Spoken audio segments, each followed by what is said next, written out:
Titignan namin yung ginawa naming uling dito sa ano to? Drum. Kalimutan ko. Yan guys, binubuksan na, baka mamaya runot. Sana buo-buo yung inuling ni Daddy. Yan o.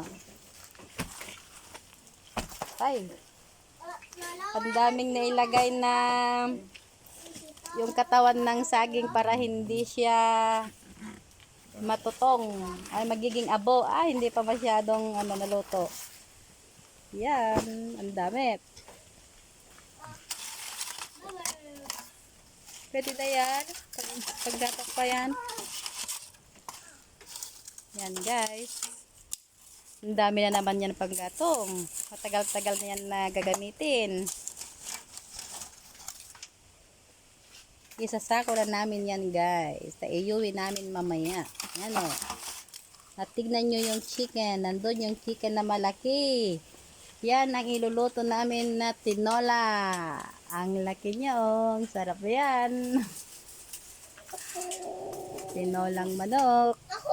Yum yum.